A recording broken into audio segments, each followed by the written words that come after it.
자, 이 가장 흔한 과일도 비싸서 못 먹는 판에 또 이 속상한 소식이 있죠. 금리 인상으로 지금 잠 못 드는 이른바 영끌족들이 부쩍 늘었습니다.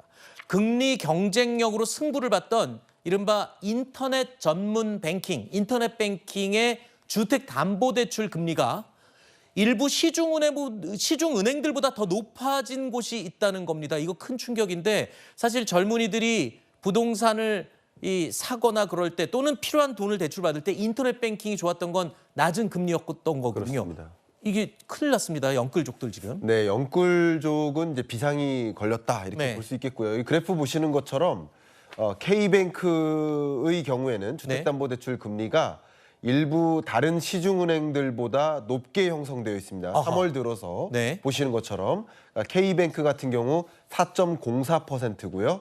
그리고 예를 들면은 하늘색이죠. 우리은행 같은 경우는 4.02%니까 그럼 인터넷 뱅킹에 지금 장점이 없어지는 건 아니에요? 결론적으로 어려워지는 거죠. 아하. 그러니까 이렇게 시중금리가 올라가는 과정에서 일부 역전되는 현상들이 나타날 수 있습니다만 이건 좀 제가 보기엔 일시적인 일이고 중기적으로는 다시 인터넷 전문은행들의 금리가 좀 낮게 형성될 것이라고 보고는 있습니다. 근데 그래요? 문제는 일시적으로 역전된 거냐 아니냐가 중요한 게 아니라 대세적으로 시중금리가 떨어지던 흐름에서 다시 올라가는 흐름으로 바뀌었다라는 것이고요.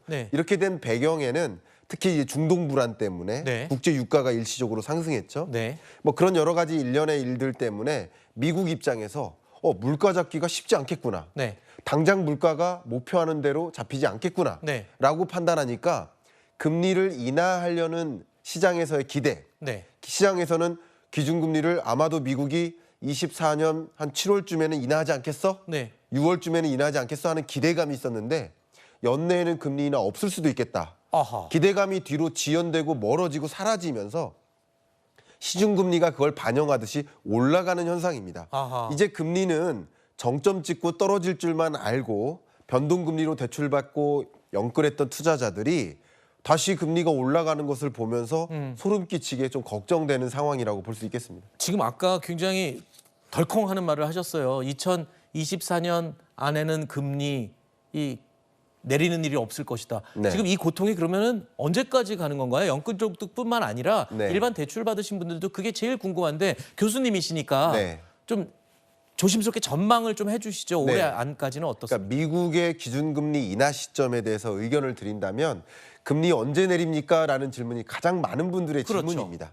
금리 언제 내릴까요? 라는 질문을 그대로 바꿔 얘기하면 물가 언제 잡힐까요? 라는 말이고 물가 잡힌다는 것은 좀 형이상학적이잖아요.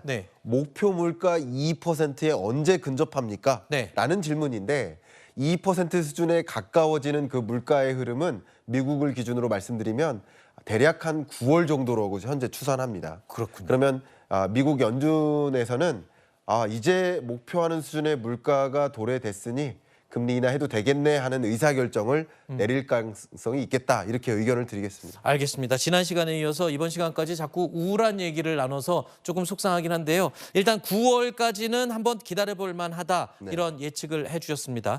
자, 경제 관련된 이야기 우리 김광석 교수님과 오늘 이야기 나눠봤습니다. 오늘 나와주셔서 고맙습니다. 감사합니다.